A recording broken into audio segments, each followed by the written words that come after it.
black thing go from left to right, and I thought, I'm going to die out here. No one's ever going to know. I couldn't believe what my eyeballs were showing me. I'll never forget how evil the eyes were. It was horrible. I mean, I've never seen nothing that evil. It ran towards me at a rate that I can't even explain. Turned and stared at me, and this look of, I just want to kill you. I want to say it was human, but it wasn't. He was yelling at me to grab a gun, grab a gun. I was like, for what? He said, just grab a gun. And there's footprints all the way to the door of my house. It had went inside my garage, all the way to the door. 911, what are you reporting? Jesus Christ, you better... Sir? Zia! Hello? Get somebody out here. What's going on now, sir? That son of a bitch is about 6'9", I don't know. Do you see him now, sir? Yes, I'm looking right at him. Uh-oh. You're listening to Sasquatch Chronicles. Check us out online at Sas-Chronicles.com. If you've had an encounter, email me. My email address is wes@SasquatchChronicles.com.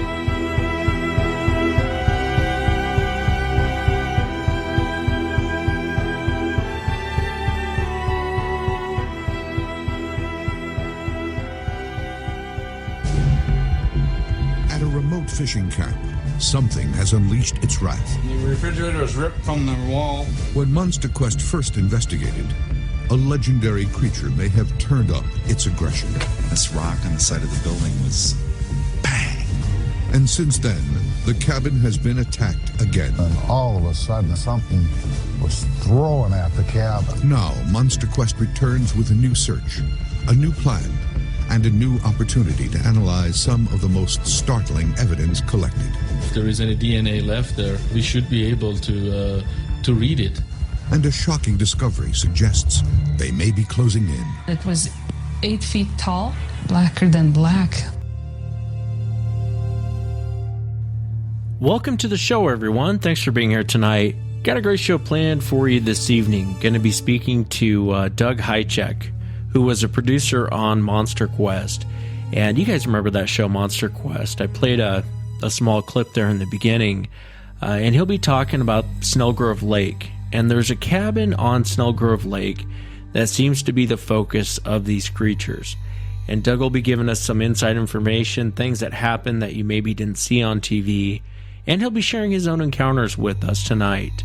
Definitely going to be a great show. I'm excited to have Doug on. If you've had an encounter and you'd like to be on the show, shoot me an email.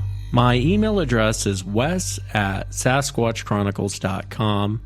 And if you get a chance, check out the website, Sasquatchchronicles.com. You can become a member, get additional shows, check out the store at the top of the website, get yourself some gear, lots of cool stuff. I hope you get a chance to check it out. Again, it's Sasquatchchronicles.com. Let's jump into it tonight. I want to welcome Doug to the show. Doug, thanks for coming on tonight, man. I really appreciate you being here.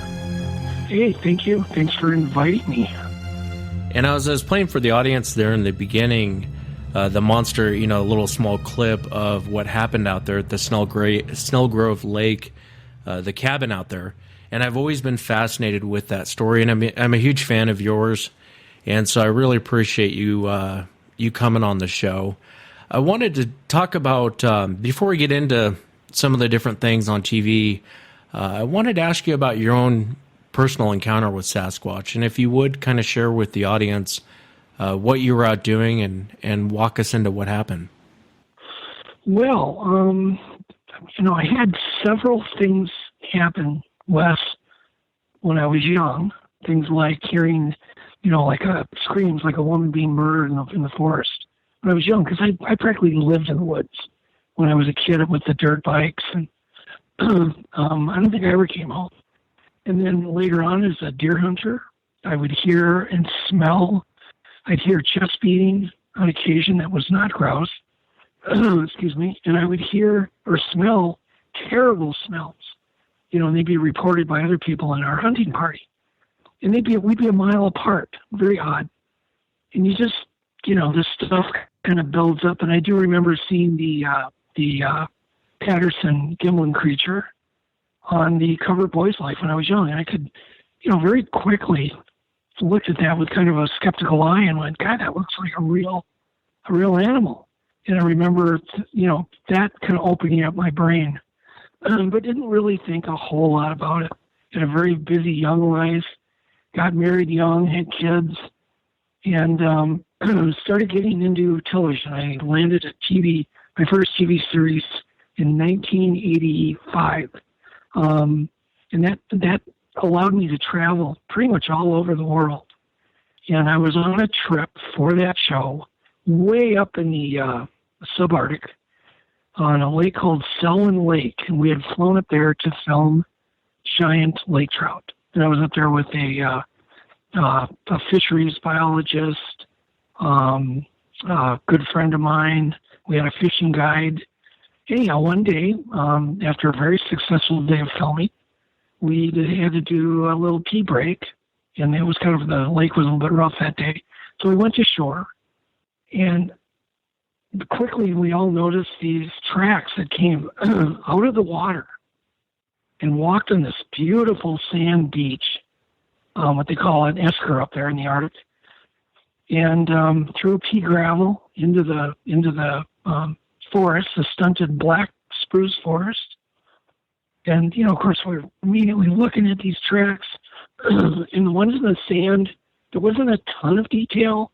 I mean, there were discernible toes, but there wasn't there were no claw marks. We thought for sure these are polar bear tracks or grizzly, possibly even barren ground grizzly tracks. And, there were no claw marks. And they were just way too long. They were in a very weird, perfectly straight line. And we followed the tracks through the pea gravel. I remember Rick jumping off a big, tall rock and trying to make that kind of a deep impression. He couldn't even dent it, and he weighed, I think, 270.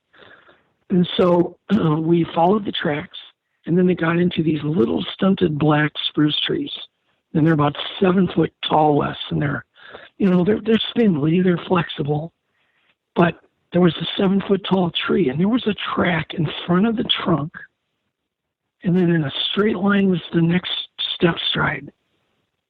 And that's when it really hit me. Holy crap, whatever this was stepped over this tree. And, I remember just like the blood rushing to my head and thinking, my God, this is probably a Bigfoot. And of course, everybody else in the party thought the same thing. And they were just like, we were kind of goofing around, laughing, joking about it. Then we got really serious as we followed the tracks through the little stand of trees. And then we could see out in the tundra, these tracks going forever, this trackway. And it went in a straight line. And so, of course, I want answers. And I'm thinking, God, whatever this is, we can catch up with it if we get the float plane up, because there's no place for it to hide up there. And it's still something I would like to do at some point, and that is to go back and look for tracks. So we went to the float plane pilot, took a long boat trip. We called it the butt slap trip because it was rugged water in this little aluminum boat. And we got back and we told him about the tracks, and it was just an instant. The camp owner got angry, thought we were trying to hoax him, and he took his clipboard, and I remember he whipped it across the tent, and me and Rick looked at each other and thought, oh, we better back out of here. He was in no mood for going up and looking for something that he thought we were playing a joke on him. But I really regret that. And then, I get back home, and I cannot get that out of my head. I remember sending Peter Byrne the film. I had a video camera, of course, filmed all this stuff. Sent him the tape so he could study it. And then he had pulled out, I think it was like in the 1800s, a sighting on that lake. It was really interesting. So, make a long story short, I was on a mission at that point. And that seeing those tracks just literally changed the course of my life, because at that point I was obsessed with getting answers. And of course, I'm in the TV business. And I thought, God, would it be really cool to actually get some facts out to people? Because I had met Matt Moneymaker at that point. And, of course, Matt informed me that, oh, man, sightings are common all over the country. And I was just shocked. And informed me on, things that he knew. And it really got me more obsessed at that point and more wanting to get this information out. And that's when Legend Meets Science was born. We contacted Discovery Channel, put a deal together with Discovery Channel just really fast, and I started producing Legend Meets Science. And many of your listeners may know about that. It's now a book also, written by Jeff Meldrum. So from there, it went on, and I just kept on, making programs about Bigfoot because they were my excuse, Wes, to get out into the field. As you know, it's expensive to go on expeditions. A lot of gear is needed, and allowed me to buy a lot of gear and get thermal cameras. And this is a long time ago when they were very expensive. Allowed me to do a lot of things. Just one thing led to another. That's interesting about the trackway. It just went on for miles and miles. Did the float plane operator, did he ever go and look at him? No. We were literally afraid to bring it up again with him because he was so angry. I mean, we're talking really angry. He really thought that we were trying to hoax him. That's kind of a common thing in camps, these fishing camps, is to play jokes on each other. And he thought we were playing a joke. We were all in on it, and we were all going to get him. But I regret not going alone with him and having him try to understand that I wasn't joking. This wasn't a hoax. Because I really felt that if we could have got up, you could have seen those tracks just clear. And there's no place for an animal to hide up there. It's mainly tundra. And, those little stands of trees, but they're very thin. You could see right through them.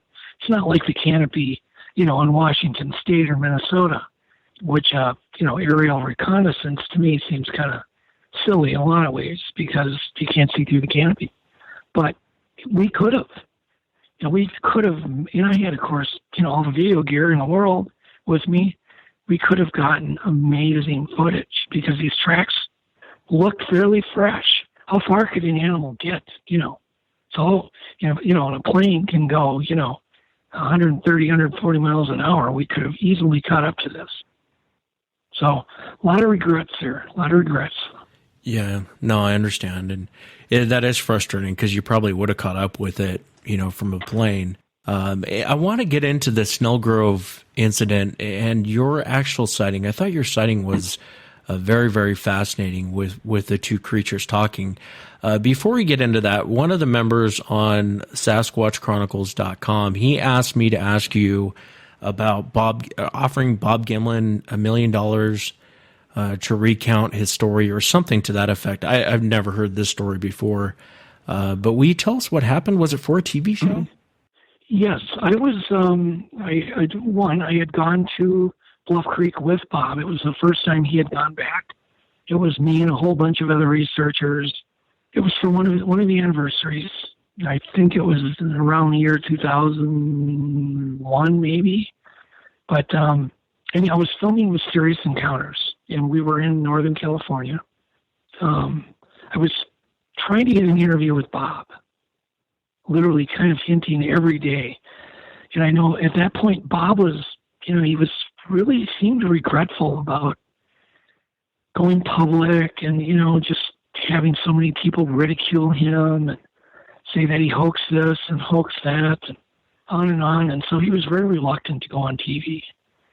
And finally, because I had done Legend Meets Science, I think even John Friedis had asked him and said, guys, you can trust Doug, so on. But anyhow, finally Bob agreed to do it. And I remember the sun was literally setting. We had just, I could see the light was only going to be good for a few more minutes. But I'm like, it doesn't matter. I'm just going to start rolling. No prep, no nothing. We mic'd them up quick. And I didn't even wait to balance the camera. Just started rolling because this was, like, to me, historical. And interviewed Bob, and and he just told this amazing story, matter of fact, and asked him a number of questions. told the story, and I got done, and I said, can you hold on a second? After I got the interview in the can, I called my executive producer at the station, and I said, can I offer Bob a bunch of money to finally settle this controversy, to see if he'll come forward and say, okay, admit that it was a hoax, and I'd give him X amount of money. And so, we threw some numbers out there, and I said, how about we offer him $1 million? And I said, one, I think you're safe. He isn't going to take it because there's no way this guy is lying. I've spent days with him. He's just amazing. You know, I don't think I've ever met a more honest person than Bob Bimlin.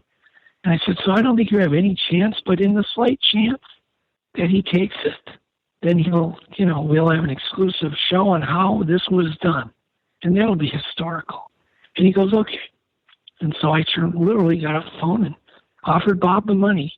And Bob didn't even think about it. He goes, Doug, I'd love to take your money, but let me tell you again, here's what happened. And he just went off into the story again. I mean, there wasn't even a split second, Wes, of thinking or pondering or anything. It was just instant. So, pretty amazing. Yeah, that is an amazing story. I've never heard that before. And I mean, I get where Bob's coming from. It gets old after a while. You know, the Bigfoot world can beat up on you, but for him to turn down $1 million, that says a lot right there. So that's an amazing story. To turn it down within 2 seconds, he didn't even hesitate. I don't think I've ever seen somebody pick up on a conversation so quick. He just said, Doug, I'd love to take your money, but let me just tell you again what happened. And he just went off into the story. It's like, okay. Yeah. There was no pondering. So anyhow, there you go. I think the Patterson footage is, obviously 100% real. And I've spent hundreds and hundreds of hours analyzing it and doing forensic stuff to it. And other people have taken over and are doing amazing work with it. And it's the more you study it, the more you know it's a real animal, period. Yeah, and that is an amazing story because Bob's not a wealthy man. I know that for a fact. And for him to turn it down, $1 million would change anyone's life. Sure. And that's, wow, that's amazing. I appreciate you sharing that, sure. that story. If you would, I really want to get into the Snelgrove Lake cabin incident and find out why you think that the creatures are there.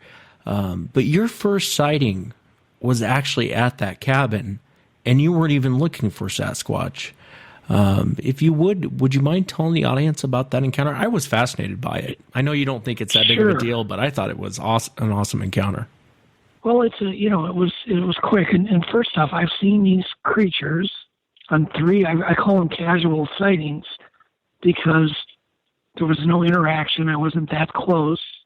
One was in broad daylight. Actually, 2 of them were in broad daylight. And one was at night in the headlights of my car. But the creature was standing at the side of the road, and it looked like it was drying off, and there was, I had a witness with me. Pretty amazing. But anyhow, we were up at Snell, and I had been going to Snelgrove Lake for many years. I mean, since the 90s. And I went up there first to film a story on this amazing cabin in the middle of nowhere that was solar powered. It had a hot shower, a solar powered shower, had running water from the lake. I mean, it had all the modern conveniences except a toilet in the cabin. It had everything. And so it was kind of a big thing in the 90s. Gee, here's this getaway you can go to, get flown in, dropped off. I went up there to do a story, which I did for television. And then I talked to the guy, I'm like, I want to come back here. And I started going up there because it was just my favorite place to go. For many reasons. One, I mean, how often can you go to a place where you can literally hear your own heartbeat?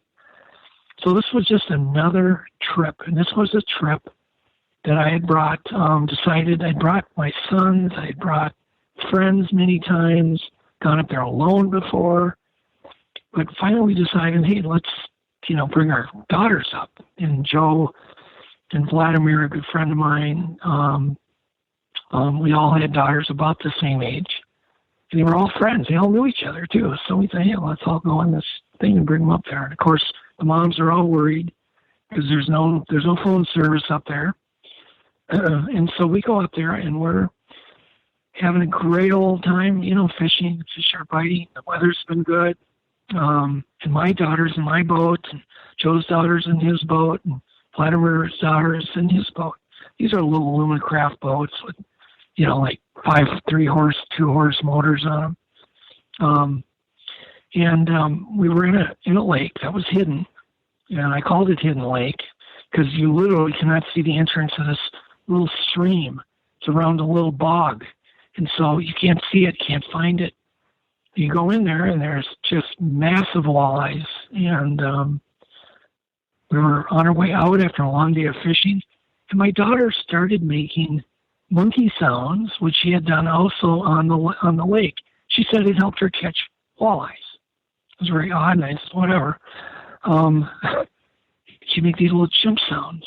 And so we were pulling out of the stream, and we're catching fish even in the stream, small walleyes. And as we're pulling, she's fishing and pulling up these little, 10-inch fish.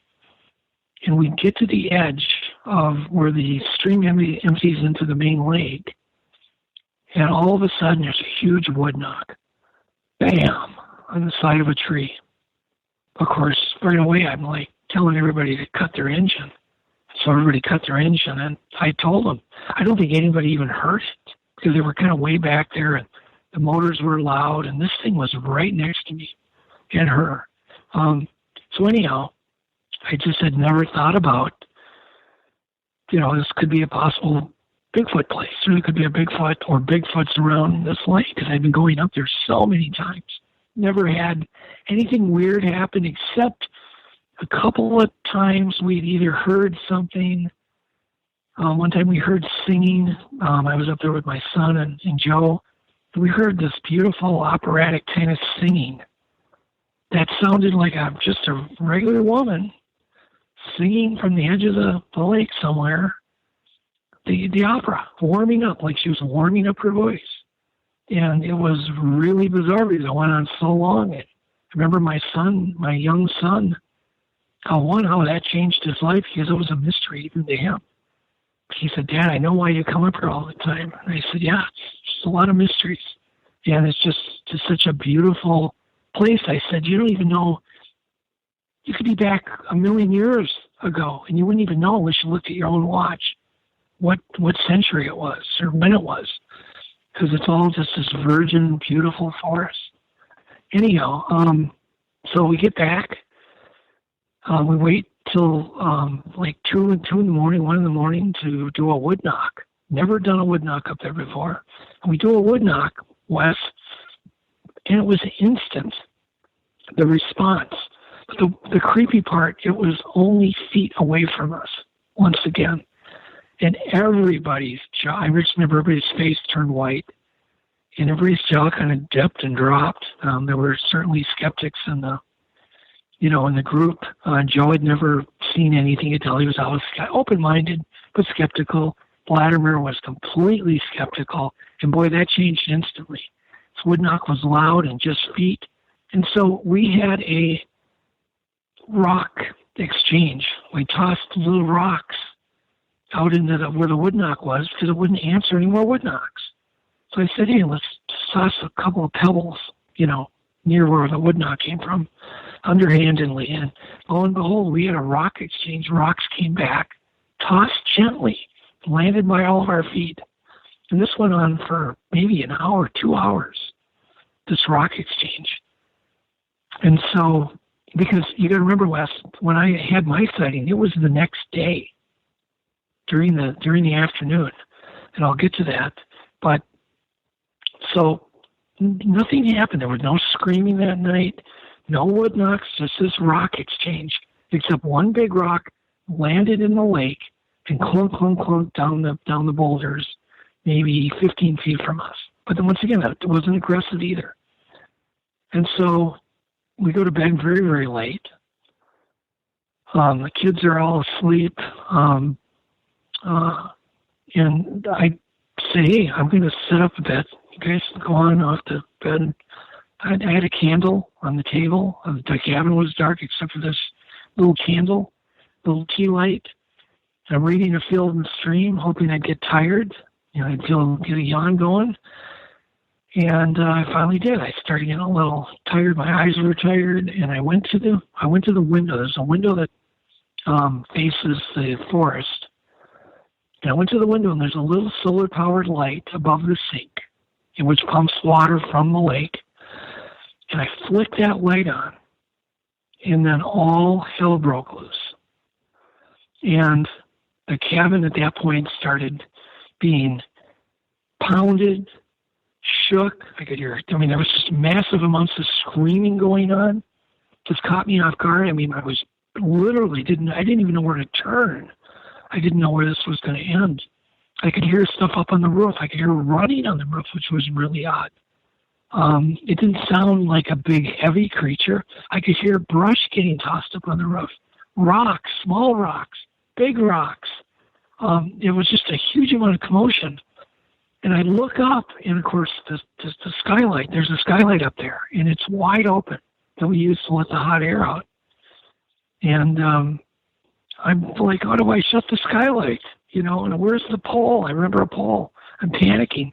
I grab this long pole, and I shove it in the hook, and I'm trying to get it turned, and I start turning it the wrong way, and all this commotion's going on. And then the cabin started rocking while I'm trying to get the skylight. And I just, in my mind, pictured some creature jumping down that skylight or falling through that skylight. You talk about a bad horror movie. So, anyhow, the cabin is just in full commotion, and I'm like, where is everybody? Nobody's waking up at this point because this onslaught continued. The screams were thundering loud, and it sounded like there were two creatures fighting. It's the best way I can describe it. Like they were arguing, screaming at each other almost, which was so odd, or screaming at something else. For some reason, I didn't get the sense they were screaming at me. So all of a sudden, the cabin started rocking, like being lifted from the blocks it's on. You remember, this is not a log cabin. It's a cabin built out of pretty much plywood with steel siding. But it's being lifted from the blocks, from the foundation, and shook and rocked. And I look at the floorboards, and I can see the floorboards flexing. And I'm like, oh, my God. I run into Vladimir's bunk bedroom there, and he's sound asleep, and I'm beating on his back, Wes, as hard as I can. I feel like I'm hurting him. He's hitting him and hitting him, and he's not waking up. And then I change directions, and I'm like, oh, God, Joe will wake up. And I run into Joe's bunk room, and I start beating on Joe's back and shaking him and waking him. Nothing. And then it quit. And by then it was too late. I never even got to wake those guys up to even tell them what had just happened, which doesn't make any sense to me to this day. It never did. Except they probably were extremely worn out, I guess. It's the only logical explanation for all the fresh air and being up late. These guys are, guys that go to bed early and get up early. And, we kept them up quite late. So, anyhow, the next day, we were burning our trash by our paper trash in the fire, because you have to either, you have to get rid of your perishables, you have to pack out the recyclables, and you have to burn your, garbage, basically, the paper burnables. And so we're burning the trash, but we had just come back, we had dinner every night, and everybody was always strictly instructed to never throw your fish guts in the lake, because that's where we drink out of, but to always put the fish guts on this big rock on the other side of this little bay about, I don't know, I've never measured it, but I'm guessing it's, 100 yards away, maybe less.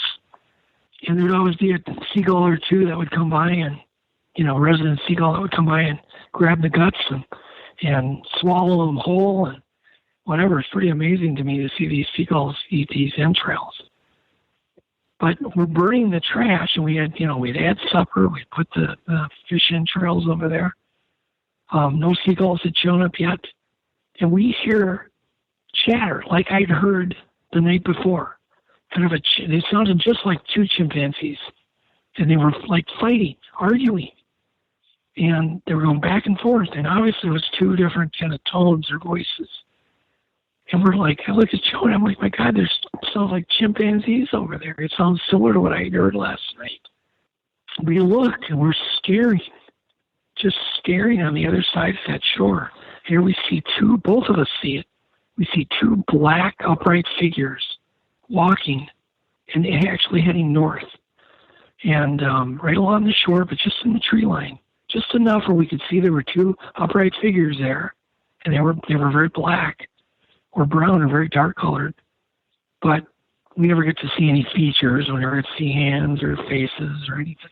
So that was my first sighting. And that was pretty exciting. It also was Joe's. But it wasn't, I could hardly even consider it a sighting because I didn't see any detail. Seeing the two figures chattering back and forth, I've actually talked to a lot of hunters who have either seen them or not seen them.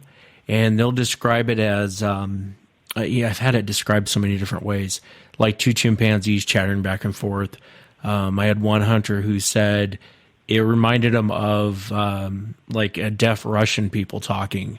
It was some weird chatter, and it was obviously some sort of conversation going on, but he just couldn't place what it was. And that's interesting when you see the two figures and you hear them having some sort of conversation back and forth. Like I've had Ron Moorhead on several times, and I'll probably have him on here in the near future. And he's talked about that, almost like they're having some sort of conversation back and forth. Well, actually, I would say these weren't. They were yelling at something. They were either both yelling at a third party, or possibly even us, or they were yelling at each other. But they were definitely in a scolding tone. It did not sound friendly. And it was loud and very distinct, but once again, I have to say it's the only thing I can relate to is chimp-like chatter. Never heard anything that sounded like words or anything, but man, I tell you, I certainly heard stuff that sounded like anger or just yelling at each other, like a couple fighting. It's the best way I can describe it. So that was pretty amazing. And of course, at that point, I had produced, numerous shows on the topic, gone on tons of expeditions, looking for them with every kind of photographic gadget you could ever think of. Plinths, balloons, I mean, go on and on. When we had everything.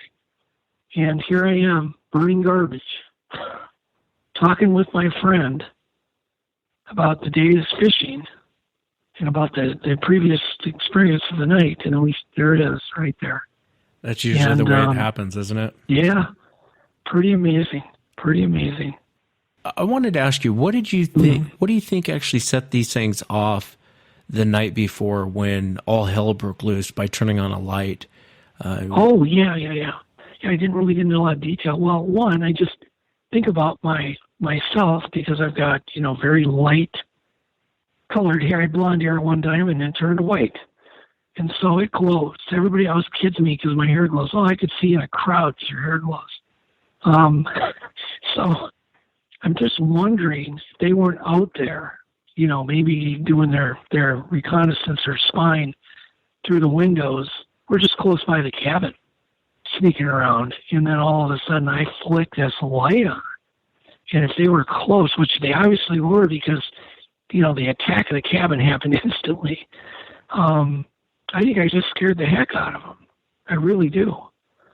As you describe it, it reminds me of almost like the Ape Canyon story with the miners and what the miners must have been going through. Those guys were just popping off shots through the wall as their I realize it's a different type of situation, but I could imagine. Okay, but let's go back. What if this would have been 100 years ago or 50 years ago, and just complete ignorance about these things, and we're all armed.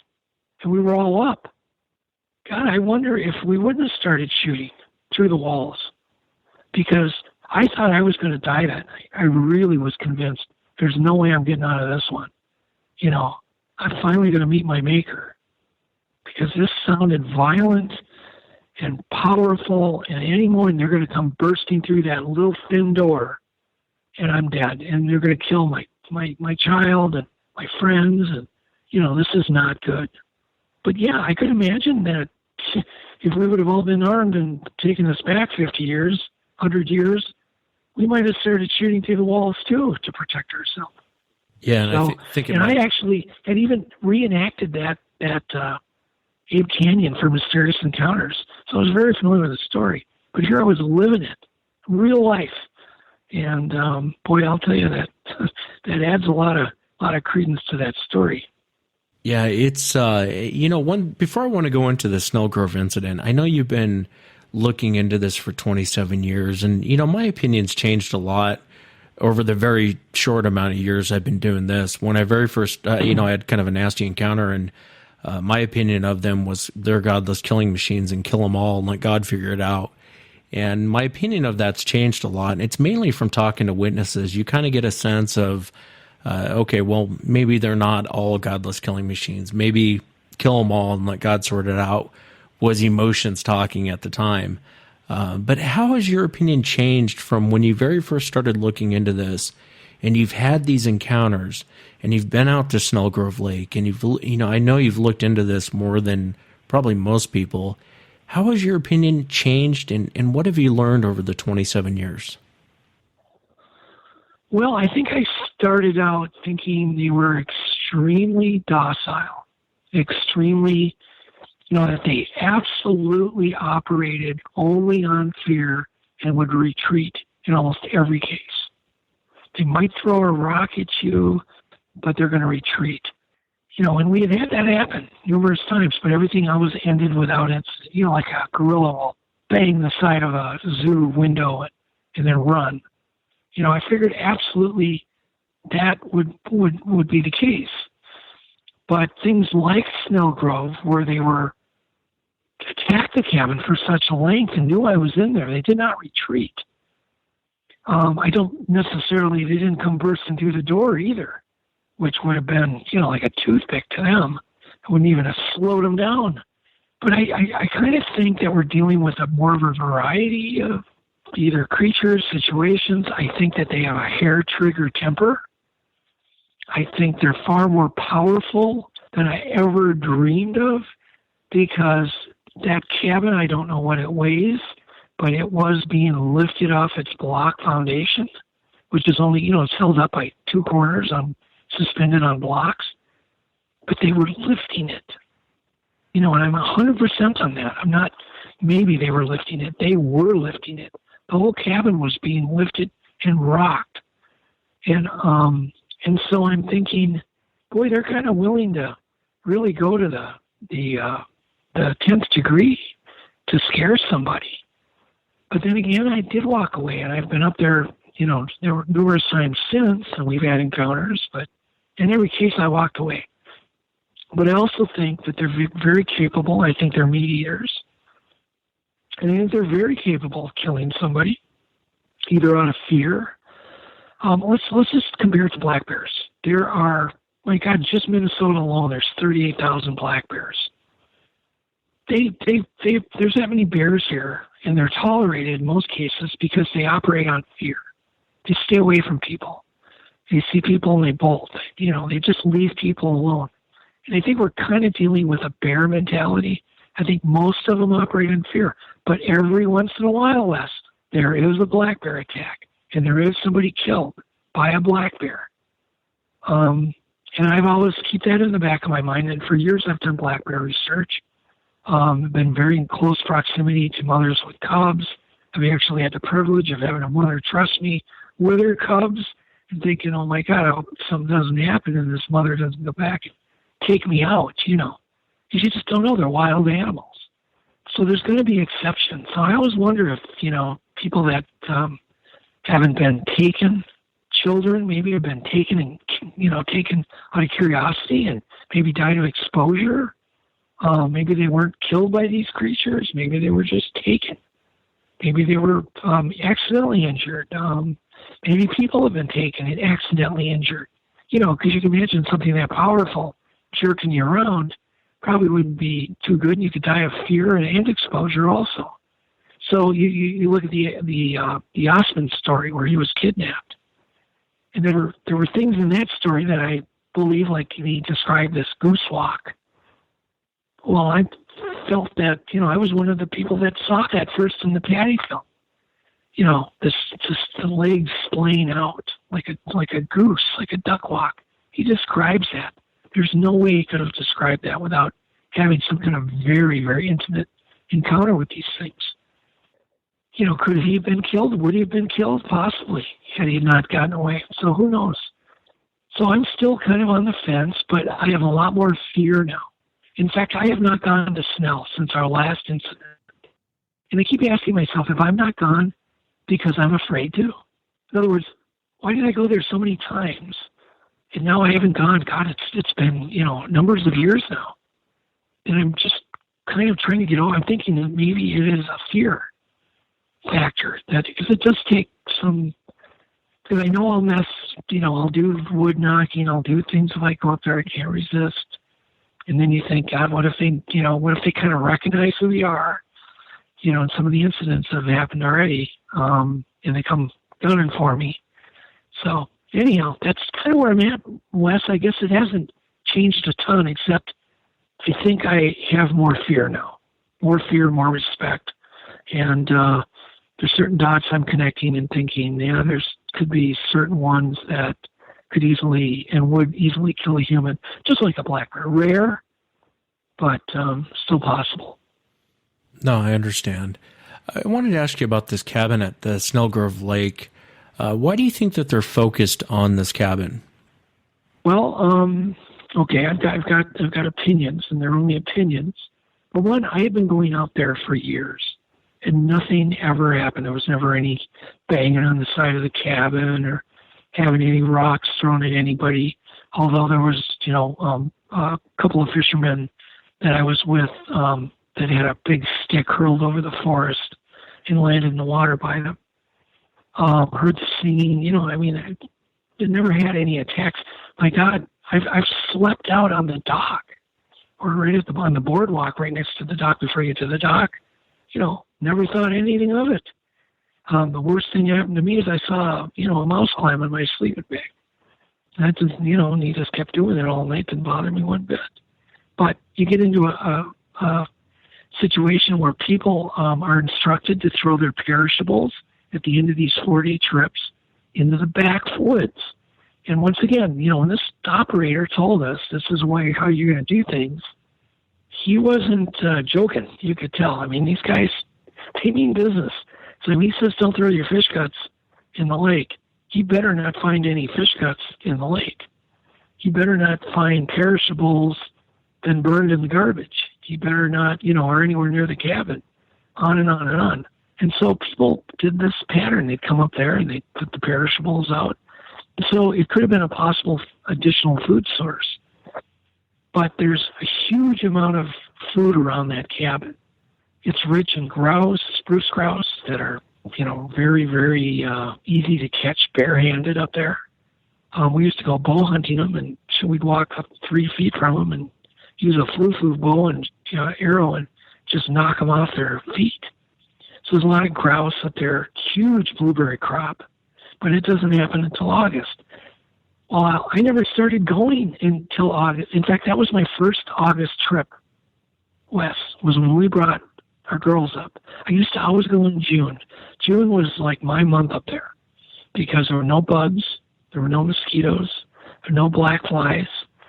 And a friend of mine who I used to take up there started bringing his friends up there and took my month. So I couldn't go in June anymore. And then the rest of the months were booked by regulars. And so I had to start going in August. And so August was my month. And so I started then going up in August. And that's when the blueberries are ripe. And that's when I started having these Sasquatch encounters. Okay. So that could have something to do with it. But I think, you think about a cabin in the middle of nowhere. You have 500 square miles of wilderness, and it's the only shiny man-made thing up there. So I don't really necessarily know why the cabin was attacked when no one was in it. That I do not know. That's an interesting thought process, to figure out why was the cabin destroyed inside in the contents of the shed, including a giant fuel tank that was flipped upside down that no humans could lift. No group of humans could have lifted that and flipped it. If you would kind of describe that, I would imagine most of the audience has seen that MonsterQuest episode where the cabin owner was talking about this cabin being attacked. And I remember when I watched that episode and seeing the damage, because he had actually filmed it. I don't know if it was for insurance or what, but he had actually filmed the damage on the inside. And, you know, in my amateur hunter looking at it, I'm thinking that's no bear. No bear went in there and caused that much damage. But what, for the audience, would you describe what happened to that guy's cabin? Yeah, well, I can tell you first even how I found out about it, because he didn't tell anybody about that. He didn't want it advertised that the cabin was trashed. You know, that would hurt tourism, right? He's not going to tell somebody some creature broke into his cabin and trashed it. And so I didn't know about it, because when I'd gone up there with my daughter and Joe, and well, you know, that was probably, I think that was the first time that anybody had been in there since the cabin was attacked.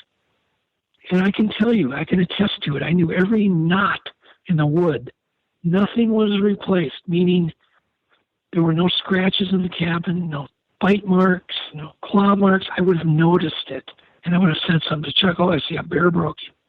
Everything was just normal. We get up there, everything's just totally normal. The cabinets are all put back. Even though they were ripped off the wall, they were put back because there were no marks on them. It was just torn with hands. So anyhow, and they didn't even, this wouldn't have never even come up had I not told Chuck about, one, the nail board I found. I told him that's dangerous to have that back there. It was leaning against the building, nails out. And I got kids there. And so when he came back, I was telling him about what happened. And it's like, holy crap. He just didn't even seem surprised. And then he told me about the incident with the cabin. And I said, Chuck, that was no bear, dude. I said, there's not one scratch in that paneling, in that knotty pine paneling. I said, I said, Chuck, you know I know every square inch of that cabin thoroughly. And there's nothing's been replaced. He goes, yeah, I know. They didn't wreck the wood. They tore the cabinets off, the shelves off, you know, flipped over the refrigerator, flipped over the wood stove, broke everything in the cabin, tore little playing carts up in little pieces. I mean, there were piles of debris as if something was in there for hours, if not days, destroying stuff with a vengeance. But yet, there was a poster. All the paper in the cabin was torn up. I mean, everything was torn, except there was a paper poster in the cabin that was still hanging. He stood by one staple of these animal pictures of the animals of Ontario. And I found that interesting. But, God, even plastic, everything was broken into little pieces. So could it have been a bear? I mean, you know, I guess if a bear can pull shelves down and cabinets and bend pipes and bathrooms and do all this without leaving teeth marks, claw marks, why would it go into the thing and bend the sink down flat? Why would it flip up? Why would a bear flip a 1,200-pound fuel tank upside down? That's not something a bear's going to do. They're going to stay as far away from gasoline as you could ever imagine. There was just too many things that didn't add up. And then I had bear expert look at the footage, and he said, no, that's not bear damage. This is just not. You know, he gave me many reasons why. And he said, one, the bears are all hibernating when that damage occurred. And two, he said, the refrigerator is not completely trashed. And if you look at the film in that, you'll see, there's a little lining worn off in the bottom of the refrigerator. That a bear did that? No, that was that way from water damage. And that happened, I mean, I remember that when that refrigerator was new and I watched it, that finish bubble up over the years, and that, you know, because we'd have to clean the refrigerator out.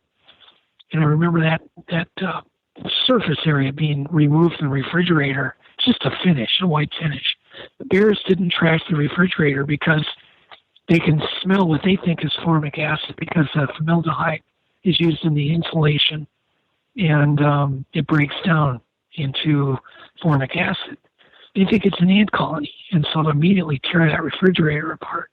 That didn't happen. The cabin, the doors were fine. The bears, they'd just go right through a window. They'll go right through the door. They'll come in and go through a different way. I mean, they'll just literally just walk through the door like there's no problem. Break it. No, the doors were fine. One of the screens, I think, was hanging, but it wasn't clawed up or damaged, I don't believe. Chuck said whatever it was came in through the doorknob and shut the door behind itself. And he found that interesting. But he still was kind of convinced it was bears, but yet you could just tell when you talk to somebody, he was like, oh, and he did say to me, I could believe it was a Sasquatch more than a human. And that's kind of a pretty direct statement. He said it would easier for me to believe it was a Sasquatch that did this damage than a human, because it looked like human type damage. You had to have hands to do it. Do you think that owner knows more than what he says because it hurts business that there might be these things around? I do. You know, and Chuck is like a brother to me. I mean, I just love Chuck. He's just, you know, we've gotten to know each other over the years, and I have just so much respect for him. He's one of the greatest pilots ever flown with. Can't say enough nice about him. But he did tell me a story, which he now denies. He told me a story of seeing what he thought was a black, huge bear. It didn't make any sense to him, and it seemed like it was walking upright. He remembers circling the plane around, making a couple passes over it, seeing it, and then he couldn't find it anymore.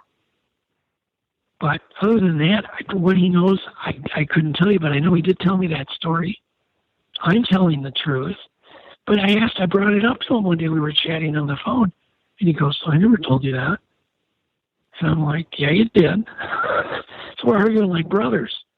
And I'm like, yeah, you did, Chuck. He's like, no, I didn't. I'm like, yeah, you did. And it was really weird. It felt very awkward. But Chuck has recently sold Snelgrove. It's a lease, basically. They lease it from the government. Follow strict rules of 6 people at a time. Only so many people, a year can go in there. You know, with very strict rules. And they lease it, the land. They build a cabin. But he's recently sold his lease to some other outfitter now. I would imagine Chuck is still flying, but I believe it probably got too much work for him. He had a number of outposts all over. I don't know if he sold them all or just sold that one. Maybe he just sold that one. I wouldn't blame him. Anyhow, but that cabin is just, it's in the heart of the wilderness. If I was a wild animal, would I check it out? Yeah, I think I would, because there's food smells, things, and noise possibly that would attract an animal. Every once in a while, we've had a small black bear wander up, and like one time a black bear wandered up, and I was sitting out there with the black bear. It was just sitting there looking at me. I'm on the porch with it, and it looked at me, and it looked at my suitcase, and looked at me, and grabbed my buddy's suitcase and ran off into the forest. And but the black bears are puny up there, man. They're small. So it's interesting with the cabin. It makes me wonder, prior to that attack, and I probably wouldn't have thought about this at the time when I saw it on TV, but after interviewing so many people, if whoever was staying there before, if they decided to pop off shots or they did something to piss this thing off for it to come in and do it. Because you hear of attacks like that on people's homes and cabins. Right. But usually it's something where they're popping off shots or they're doing something. And these things... Sure. In fact, it could have been moose hunters, because I think he brings in a certain amount of moose hunters in the fall, a party or two up there. And so I'm wondering if it wasn't moose hunters, because it was one of the last things they were coming to button up the cabin, I believe, for the year. Button it up, winterize it, pour antifreeze or whatever they do down in the pipes. I'm wondering if it wasn't a group of hunters that was up there last, and then they came back, and the cabin was trashed, and then they put the nail boards up on the steps to keep bears out. And, it's safe to do, because a bear's not, if you know anything about black bears, they're just so kind of methodical. They're not going to step on a nail board. They're going to feel the nail board with their paw, but they're not going to step on it. They're not putting all their weight on it. And so it's a deterrent to keep them away from the doors. Put a stick in the sliding door, because I'll slide that glass door open. And that's happened, I know. And he had a bear in there for a second. I guess it slid the door open, didn't do any damage. I got scared and ran away. So I wondered if it wasn't a hunter, or it could have been some very obnoxious people. Or it could have been just resenting the cabin. I mean, I can imagine, if you can believe they're almost human, that it could say, hey, I don't like this here. This is my territory. It could have just been a territorial destruction. That's also a possibility. Unfortunately, I don't think we'll ever know. I really don't. And I certainly could, talk to Chuck and find out. And I never thought of that. That was a great question, Wes, because I never thought about who was up there right before the cabin was destroyed. Would have been nice to know. Yeah, because I think that they do have very short tempers, and I think that they can be very territorial, and they can snap on people. I think if you're in a they seem to have very short tempers. If you listen to people talk about their encounters, these things can snap on you in a second. I wanted to ask you about the nail board, and for the audience listening who hasn't seen the episode, it's basically a piece of plywood with screws screwed in, and you put it in front of the door so the bears will stay out of the cabin. But something actually stepped on that screw board. Would you tell us about that, and then what came of the DNA? Right. Well, okay, so when I discovered the screw board, I could literally, I saw the points, and then when I confronted Chuck on that screw board that was leaning against the back of the cabin in a place back by the propane tanks, one, I told him, don't have those screws out so we could fall on that thing. Oh my God, it'd be pretty deadly. But two, he's telling me that, something stepped on it. And that's when he told me finally the story of the cabin being destroyed. Now my ears are perked up. Now everything's making sense. And I'm like, oh my God. I really felt lucky that they didn't come in and destroy the cabin with us in it. And so, my ears are really perked up at this point. He said, I came back, and after the damage, we put the nail boards up. And then when we came back in the spring, there was a lot of blood underneath the nail board, and there was blood remnants on the top. And I went, I better go examine this thing. I didn't know something stepped on it. So I went and looked at it, and it looked like you could literally see the flesh layer and then the fat layer and the flesh layer from what would be in your foot. I mean, it was pretty, very, what would I put it? You could see this pattern on there or something stepped on. You could definitely tell it left part of its body parts on that nail board. So I said, Chuck, can we take this nail board and put it in the shed where it's safe? We didn't have any room. Our floor plan was packed. There was no place. I wasn't going to bring that thing back. I said, I will come back. I will get funding, and I will come back with some scientists. We'll collect the nail board. Don't touch it. Just leave it there in the shed. We'll lock it in. And he agreed to do that, no problem. And that's kind of, what happened. But certainly, Chuck, and it wasn't our party that put the nail board up, but I can only imagine this thing, if it had come into the door before, no problem, and it came back to destroy it again after Chuck fixed it up. And literally, we did animation to kind of show how it wouldn't even have seen it come around the corner from the forest, put its foot up on the porch, shifted its weight, and that was then driven those screws through its foot. Not a pretty thought for anybody to even think about.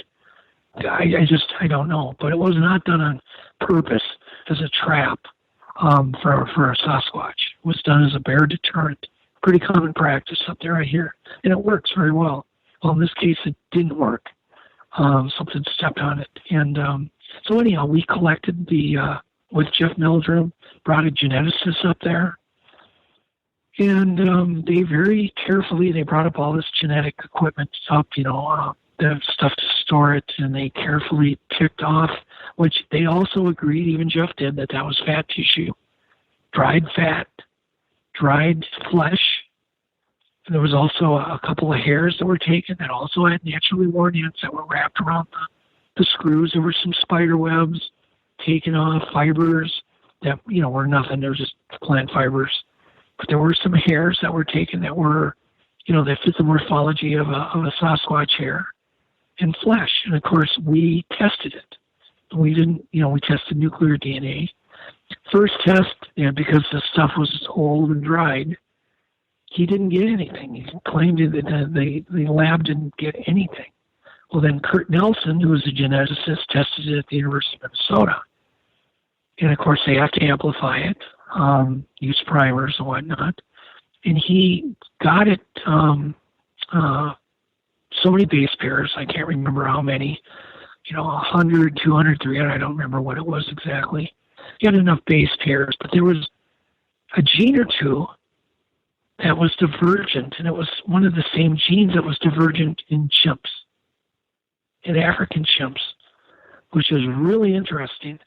And apparently that is also one of the things I didn't tell you when we talked last time, is that is something that does occur in humans, but 1 in 5,000 or less. That would be the smallest amount that divergent gene would occur in humans. So a very tiny, tiny chance. And so Kurt Nelson knew that he was looking at, possible real nuclear Sasquatch DNA. And I believe we still, to this day, we have some flesh samples that have been preserved that still can be tested when the genetic technology gets better. Would rather not even test it yet and get another 100 or so base pairs.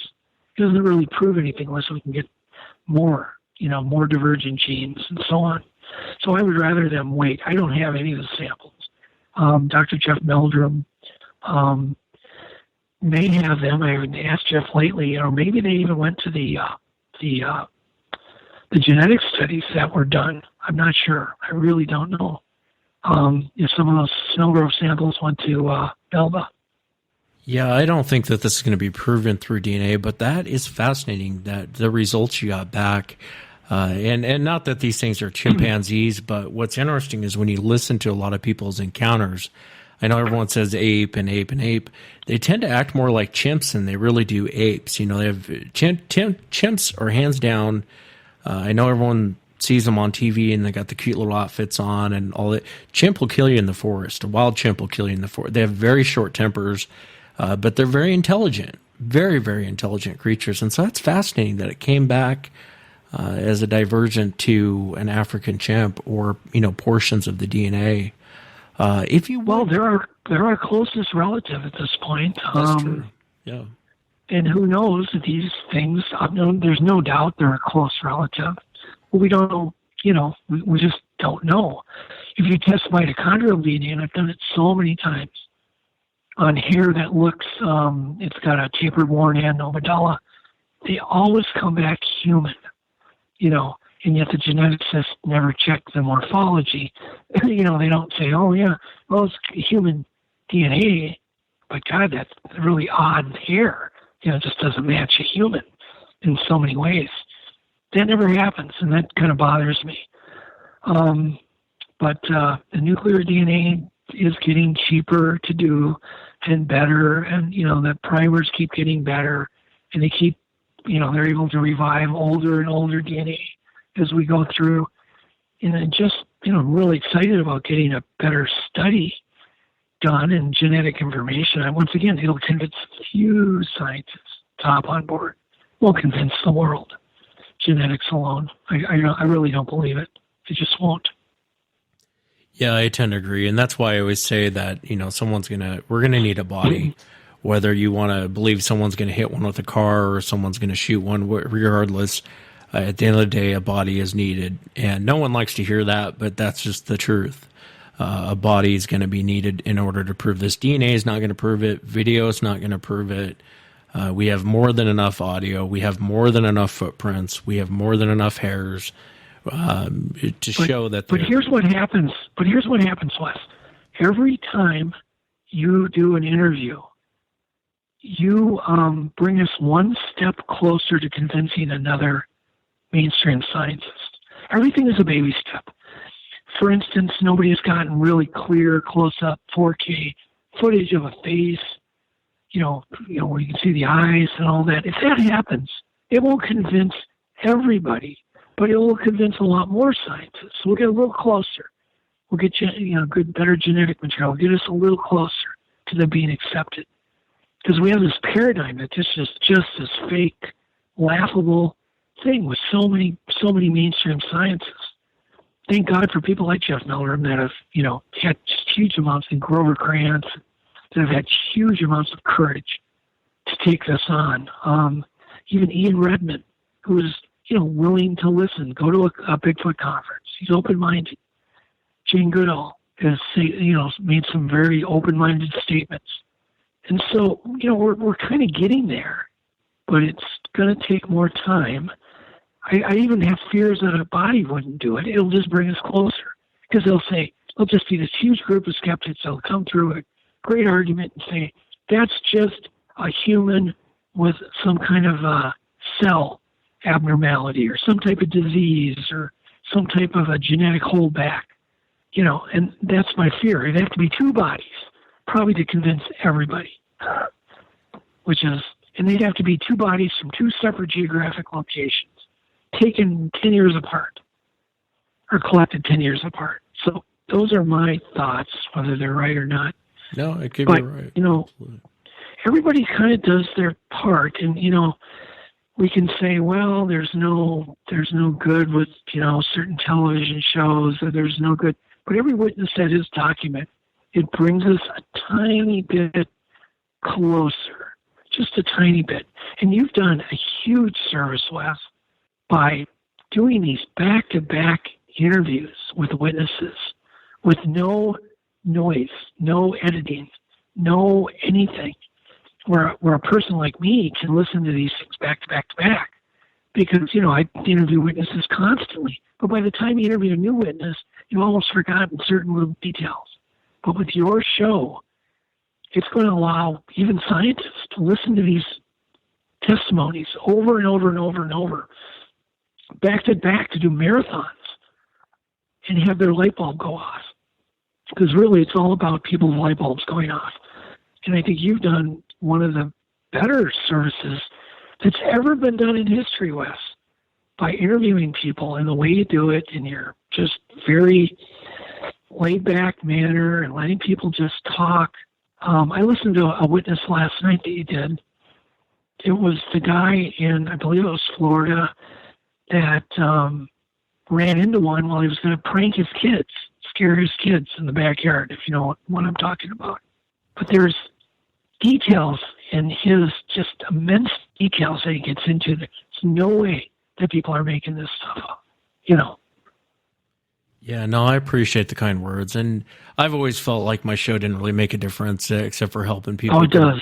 Come forward, but I have gotten emails from scientists from a few universities, and one in California, one in Texas, and one in Georgia. And I think there is a lot of closet scientists that listen to the show, because I've even gotten emails from them, and they'll say, you know what, this behavior reminds me of, primates over in Asia, and they do this and this and this, and I can kind of draw a comparison to what this witness is saying, and there's certain aspects of what this witness said that's very primate-like behavior of known primates that we know, and they'll kind of draw. So I guess there is small pieces to the puzzle out there that, again, you're not going to solve it the whole puzzle, but it's nice to get pieces of the puzzle to try to draw a conclusion on this. But I appreciate the kind words, Doug, very much. And again, it goes, the compliments more for the witnesses that have the courage to come forward, because they're the ones that really make the show. I wanted to ask you about the incident, the Snelgrove Lake, the night that the cabin was actually, they call it attacked. And I know Jeff Meldrum was there, you were there, and you guys were all out there. Right. If you would, can you kind of walk the audience, for those who haven't seen it, into what happened and why you think, what set these things off that night? Okay, we had gone up there and we had brought, a marginal amount of equipment. My main goal was to get the DNA collected, see if we could have some interactions, set up some lights, normal, everyday surveillance equipment, nothing too special. We just had normal, game camera traps put on trees around the cabin. And they wanted to do Jeff really wanted to do an environmental study, as did Esteban Sarmiento. But Esteban couldn't go, so it was just Jeff. It was Kurt Nelson, It was myself, my son Blaine, and Vladimir. And so we went up there, and we had bad weather. One of Kurt's goals was to go camp on that hidden lake where we had heard that first wood knock. And so he wanted to be dropped off. That was one of his goals. And so we did that. We dropped Kurt off, and he camped alone way far away in a tent by himself. But it was drizzly. It was raining. And you know, it's raining on a tent. You can't hear anything. It's like kind of all wildlife just ceases to move. Well, we had that kind of weather, just drizzly weather. And I was really let down. Nothing had happened. I think 3 days went by. Nothing happened. Finally, the rain quit. It was just, I could hear the drip, and it was finally just coming to an end, slowing down. I go outside and walking around on the porch. It's still drizzling a little bit. I don't want to get all damp and just bummed. And all of a sudden, a rock comes out of the forest and hits the shed, ricochets off the shed, and rolls by my feet. And I'm like, oh my God, they're here. You know, this is what I'm thinking, is what I'm yelling. I literally yelled it, they're here, you know. And I ran, so I was all excited. I couldn't contain myself. And I tell everybody, and I said, stop raining, come on out. I said, you know, I just had a rock thrown at the shed. They come out, and a little bit, you know, we're just listening at this point. We're talking and listening, enjoying the stars. And Blaine had to go to the bathroom. And, of course, at this point, because of the rock thrown, he's scared to go to the outhouse. He's going to pee off the porch. We had this little spot. We kind of peed at this one end of the porch in the middle of the night. You know, it's a normal human thing to be leery of walking to an outhouse through the forest, the edge of the forest in the middle of the night. So anyhow, he's peeing. And as he's peeing, me and Kurt we're talking. We're standing near Blaine. And a rock comes and darn near takes his head off. I mean, it hit within an inch of his head, right above him, just bang. And literally, I don't think I saw Kurt. I've seen this happen before when people get mad.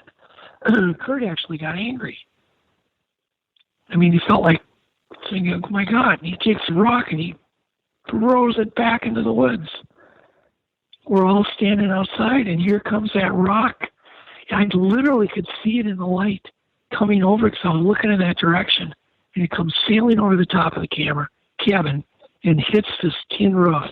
And, of course, makes a lot of noise. Boom, and boom, boom, boom, boom, boom, boom, boom. And that was enough for everybody now to bolt into the cabin, not to get, because nobody wants to get smacked in the head. And you start envisioning, you know, a shower of these rocks coming over. And so we go in the cabin like a bunch of cowards. And I'm filming. I'm the camera guy because it's just, you know, we could only bring so many people up there. So I'm filming everything. And I film, you know, Kurt, a little statement from Kurt, a little statement from Jeff. They're whispering. And we do that. We kind of collect our thoughts and our emotions. And we all go back outside again. We feel kind of comforted just from that little 10-minute wait. And we all go back out. Kurt, very brave guy, he goes out, he grabs a thermal camera, I turn it on for him, and he's scouring the back of the cabin. He's in the woods now, scouring, looking for, you know, to see anything. I'm filming with a night vision camera around the front, and nothing happened. Literally nothing happened. That whole night we tried wood knocks, we tried everything, nothing. No more rocks, no more wood knocks, nothing. No screaming, I mean, just nothing. So we're like, well, whatever, we'll go to bed. And so we go to bed probably 2 a.m, and Blaine is on edge. He's the youngest there. He is fine, but he's on edge. And every time I try to fall asleep, I hear, Dad, did you hear that? You know, he's just waking me up constantly. Finally, he starts scaring me. He goes, Dad, what if a rock comes through the window? You know, we'll get glass in our eyes and we'll get hit in the head and, you know, whatever. I said, okay, go to, you know, whatever. So we build a little barricade of duffel bags. So at least I'm protected. Blaine's probably not protected. I said, you're protected by a wall, Blaine, because his head is below the window, and mine is right in line with the window. And so he's giving me crap about that, still bothering me, keeping me up. And finally, we go to sleep. I go to sleep. And I'm brutally awakened, as is everybody in the cabin, by what sounds like, I thought immediately it was a camera trap thrown, one of our heavy game trail cameras that was thrown at the side of the cabin. It hit literally right by my head when my head was leaning against the upper bunk wall, because it's that wall that aims, to the forest. And it hit right there. I mean, literally the whole cabin shook. Everybody's up now. Kurt, Jeff, everybody's up. And we're thinking, oh my God, this is, they're definitely here. They want our attention now. Finally, it's funny that nothing happens until you fall asleep. Until you truly are sleepy. Then it's like they want to wake you up. To this day, millions of theories about that. Why do they want to wake you up? If they're afraid of you, why do they want you up? And so the next morning we find a piece of cordwood that was bounced off the cabin. It was laying in the middle of the walkway to the outhouse. It was just some wood planks just laying there. And clearly it was that chunk of firewood that was thrown at the cabin. And so that kind of thing wasn't as violent as what I experienced. But then again, I don't think I remember going to the sink, or anybody didn't flicking the light on. I didn't even want to do that. But anyhow, after that log hit, now my son is literally going into shock. He literally thought that we were going to be killed at any second. And he was shaking uncontrollably. He couldn't breathe, and he was acting irrational. He was trying to crawl under the under his ground bunk, which was just full of millions of dead spiders and spider webs. I mean, it was nasty under there. He's trying to crawl under there. And he doesn't even know what he's doing because he's so scared. This is the first time in his life he's actually had that much fear. And I got him calmed down, but I was literally worried about his health at that point, that he couldn't breathe. And got him calmed down. And finally the sun comes up. What the heck? Okay, so that night was real interesting. We don't know what the next night is going to bring, but nothing else happened. That was it. Do you think what set them off was your son peeing off the side of by the cabin, peeing in the woods? Yeah, I mean, absolutely, because, on other expeditions, including, it happened to me at the Pinchot National Forest, I had a rock just about take my head off when I was urinating. And we were out, me and a guy by the name of Mario and Vladimir, were out on an expedition. And we were walking through the forest without any flashlights. We didn't even bring flashlights. So we just went on a long walk, 1, 2 in the morning. And we had a rock that just about took my head off. And I was urinating. There's other cases where we've had rocks thrown at us, where we're urinating. So it's definitely got to be a territorial situation. And I had an experience when I came back up there after that trip, which is still a little bit more to that trip, but I came back up, and there was one of these things that urinated where we urinate. It came and urinated through the picnic table across the porch, and then grabbed my buddy's rod case we keep them outside, grabbed it from the ground and threw it at the cabin. So obviously it's either an irritation to them, but it came and remarked the territory. And so that I found very interesting. But anyhow, to get back to the story, when we were up with Jeff and everything, nothing happened. We went back, and did the DNA and everything. And of course, I wanted to go back up again, this time with Jeff again, and bring some other people. I wanted to bring a guy with, biopsy darts, and so on. And we had all sorts of little tricks up our sleeve. One of them, because we know they're always attacking when you're sleeping. I've had that experience too many times to ignore it. I thought, well, what if we could build a blind, in the cabin, out of black canvas, and then we could put monitors, video monitors under the eaves, put them all, really hide them, and then monitor, have somebody on shift all night long, monitoring the cabin. Maybe we can get some footage. it would have been a huge, big deal because I could have shared it on History Channel in prime time. So it would have been a very big deal. And so I was really trying to think out of the box. And I thought it was a great idea. Only one dumb thing I did. We spent all this money bringing all this equipment up, tons of batteries to run all this surveillance equipment, big heavy lead acid batteries. But there was one dumb thing I did. I never checked before we flew everything up and before we all went up there if the blueberries were ripe. And they weren't. And they were green. And we had no action. So here I've got all these great, Esteban Sarmiento's up there, primatologist, Jeff, got Dr. Greg Bamanek up there. He's the gentleman that actually concocted the sexual pheromone ships for me years ago, and that people use in research. So he's up there, and he's a medical doctor. And, he's just really an amazing guy. And we brought gorilla urine up during the menstrual cycle. We had all sorts of things, but nothing happened. One day the floatplane pilot flies in and tells us that there was a sighting about 100 miles south of where we were. And, of course, happened to a couple of native women who were picking blueberries. And, of course, the guys went down there and they salvaged that trip by going in and investigating that area, which, panned out, obviously, in the form of witnesses and interviews, but did not pan out in the form of any, great evidence. And so that whole thing was a bust. But it did kind of point out a pattern of maybe these things follow the ripening blueberries.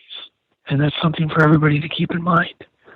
What berries have now ripened? You're having activity, you never had activity before, or around your home or your cabin.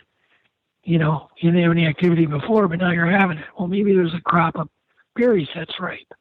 Because there's no doubt they follow this wave. And I believe they're omnivorous, but I believe they follow the wave of certain foods north in certain geographic areas. Like in Minnesota, I believe they probably go south in the winter down the Mississippi or St. Croix River, and then work their way north as the food sources changes, as there's more plant material to eat. Maybe they eat less meat, and then they kind of keep working their way north. Or the ones in Ontario just go north of the Blueberry Festival, and they just keep, following that wave. And then when that runs out, they turn around and head back south. So, but it lended some theory to that and some credence. Yeah, it makes sense that they would follow the food. I mean, that makes complete sense to me. I think that, every animal on the planet does that. We would do that if we were in the wild. We would follow the food and where the food's at. So that makes complete sense to me. And, the whole cabin thing, I can understand leaving the food out and the entrails and all that other stuff, but I think that's really attracting them to that cabin. Like you said, it's an easy food source. And I remember seeing that, now that you mentioned that, those two Native American women that were picking berries, and they saw a Sasquatch while they were picking berries, and, not being 100 miles in the grand scheme of things isn't that far away. But it would make sense that they would follow the food. Do you think that the Sasquatch is being covered up by the government?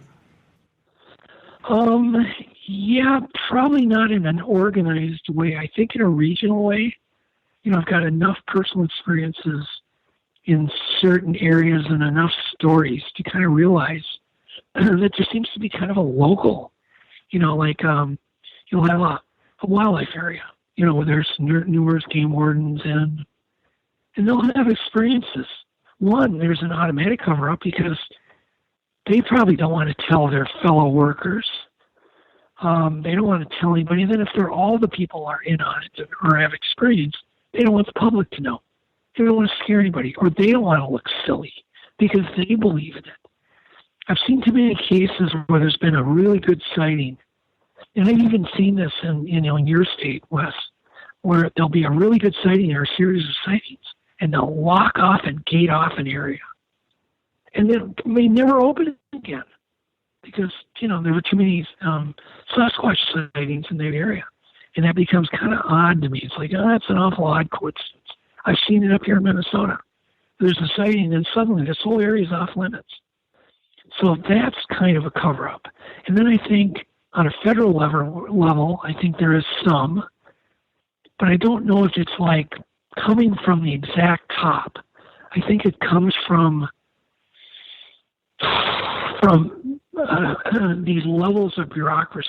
In other words, BLM, they're the people that are actually out in the field.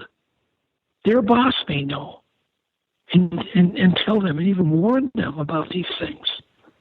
But I think it ends with their boss. Who their boss is communicating with, I don't know. But I had an instance in Washington where we were right on the edge of BLM land, and we kept having this parade of SUVs coming in and taking us all aside and questioning us. It got really scary. You know, we were doing research, we were measuring things and doing things, but we were investigating Bigfoot. You know, and I was totally honest with them what we were doing. And they'd finally leave. God dang it, they'd come back the next day again, start questioning us. It started getting kind of scary to me. You know, I was like, they're going to come and arrest me? And then finally, here again, it's like 2-3 days later, they come again. And one of the guys wants to talk to me alone again. And he takes me real far away. And he's talking to me, and he goes, you know, because what I was doing, Wes, is I was asking them, I was just turning it around on them, going, well, have you had Bigfoot sightings? So tell me about your kid. You must have. You guys are out here every day. You're out here. You're in the field. You must have. I just kept pounding them. And they kept, you know, everybody I talked to always goes, no. Well, finally, this guy goes, okay, I lied to you. He came to tell me that he lied to me. That he had covered up the fact that they did have experiences, did, I believe, have sightings. I can't remember that, so don't quote me. You know, I don't want to be held to that one, but definitely had collected footprints. And some of these footprints, some of them were in cow pies. You know, BLM is kind of famous for renting out forest lands to, you know, people who are raising cattle, feed cattle, and they'll go and they'll graze in BLM lands. They, of course, poop in the woods, and they had, in the winter, when they were doing some kind of tree survey, they kept finding footprints that were in the cow pies, big human footprints. And he goes, God, I've got one of those. I think we've got 1 or 2 of those if you want to come look at them. So now he's trying to get information from me, which I found interesting. But just the fact that they would come out there that many times, always, and it was a treacherous trip out where we were. Was not an easy place to get to. And for them to come out there over and over and over, it seemed kind of odd to me. Well, I've had that kind of thing happen, not quite as big, but in other areas. And it seems to, once again, think, you know, it's kind of a local cover-up, regional, I guess, for their own reasons. I've heard about studies where the feds have ordered studies in national parks with biologists. I've been told this by biologists that they were actually studied to track these things. I've heard of federal parasite studies and huge dung that they find, or feces, next to, you know, where they're doing, you know, radio coloring of elk and other animals, and they keep finding them dead with their livers missing and entrails gone, but yet there's no teeth marks. Doesn't seem like a normal predator. You know, find these big, huge feces that are just massively, look like human feces, but they're massive. They'll send them in and do parasite studies, but guess what? 0 parasites. See, all mammals that live in the woods, whether it's cougars, bears, whatever, they all have very unique parasites within those feces because of what they eat and so on. And they're specialized parasites that live in those animals. Well, these samples never had any parasites. And I find that really interesting, as if whatever these things are have somehow found some plant or something to kill the parasites. And so not only are they not finding any parasites, it's impossible for that to happen. And these biologists know that. There's no way it can happen. Living in the wild, you're going to have parasites. I used to get parasites going up to snow. I'd get giardia, beaver fever, which live in your guts, a terrible thing. But I would get it. I got it 2-3 times going up there, drinking out of the lake. And I kept telling Chuck, I'm like, God, I get sick. Oh, you didn't get giardia. I'm like, yeah, I guess I had the worst case of the doctors I've ever seen. So, me being up there for a week, I get parasites, let alone living in there in the wild. But, so I've heard this, and that's really interesting to me. Why do you think that they're covering it up? What do you think the motive? Because when I look at it, I think, well, what would be the motivation for them to cover it up?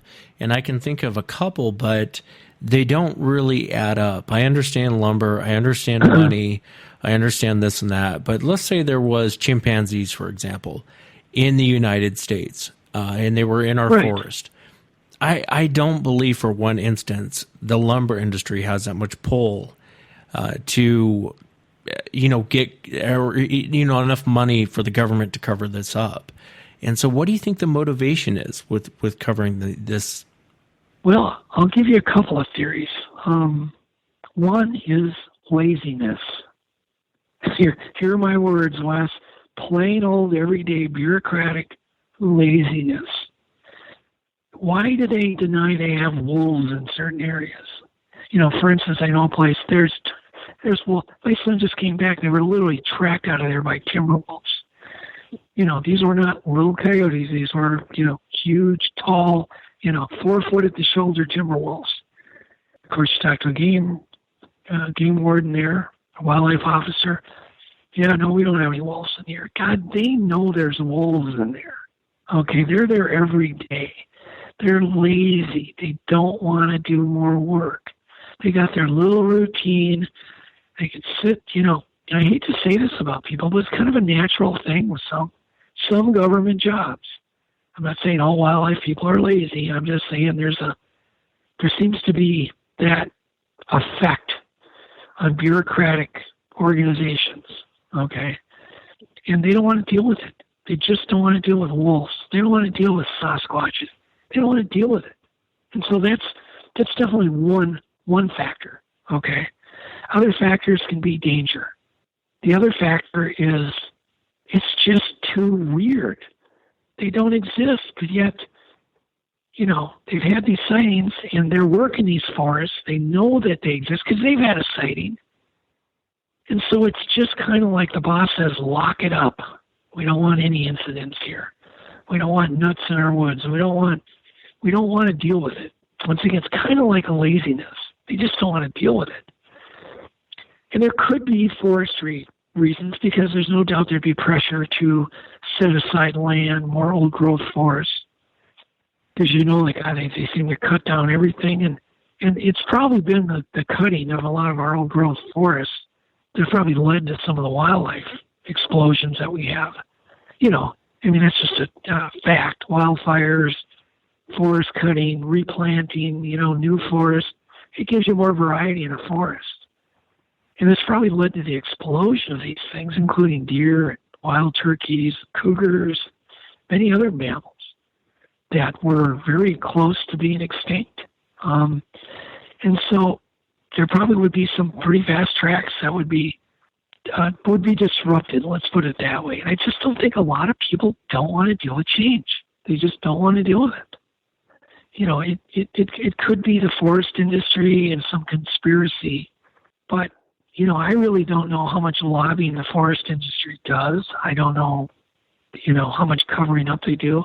I haven't put a ton of thoughts. I haven't really had any personal. I try to just go on personal first-hand information.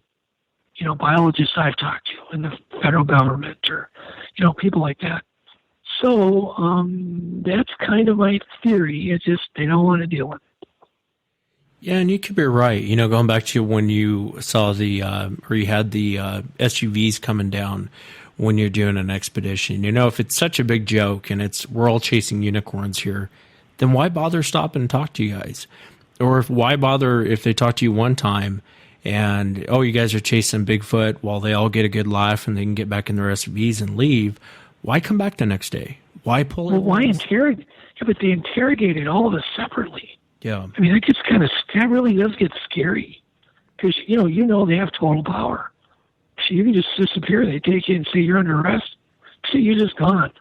I mean, there's not much anybody can do at that point. They can throw any kind of charges they want at you. And you can, federal lands, national parks, there's just a jillion laws and regulations, and they can get you for whatever. But to be interrogated 3 times was getting really annoying and really spooky. And why were they so concerned? Well, then maybe the truth came out then, see, when they came forward and said, we have seen things. In other words, they're basically saying we believe in them. I think they wanted information.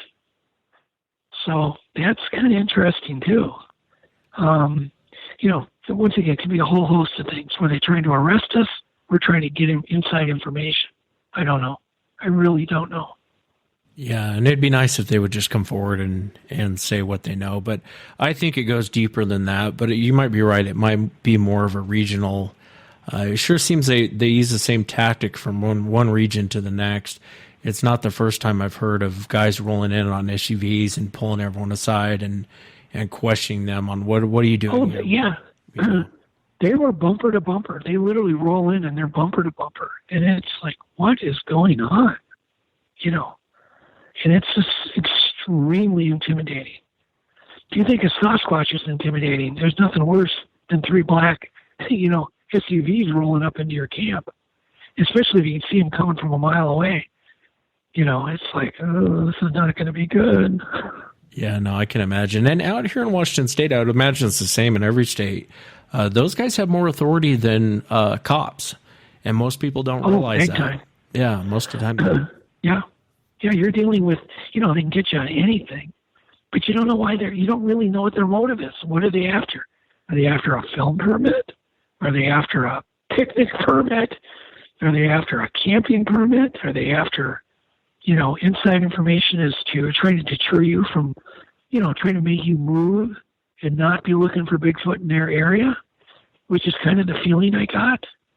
I really don't know. It's a tough thing to put your finger on it. But I find it very common for wildlife officials to deny that they have, for instance, cougars. We have cougars around here. I have seen now 2 cougars near my home. Broad daylight, with witnesses. Do you think they would deny, admit there's cougars living around here? No, they don't want to deal with it. If anything, it's a pet that got loose. And there's cougars now on the east side of the Mississippi and growing in huge numbers. But they will not admit it. So first, uncover the cougar problem, and then you'll figure out the Sasquatch problem. Why won't they admit there's cougars? Then you'll know why they won't admit there's Sasquatches. It's the same thing. They don't want to deal with it. Yeah, that's a good point. Well, Doug, I really appreciate you coming on. I enjoy talking with you and all your experiences. I got to have you back on the show to talk. I know there's so much more to talk about, but I really appreciate you taking the time to come on the show. It was a real treat for me, and I know the audience will really enjoy hearing you on the show. So thank you again. Well, thank you, Wes, and it was very enjoyable to me. And sure, we can always come back on anytime. There's a ton of subjects to talk about. Absolutely. Thanks again, Doug. And that's it for tonight, everyone. Remember, if you've had an encounter, shoot me an email. My email address is wes@sasquatchchronicles.com. Until next time, everyone.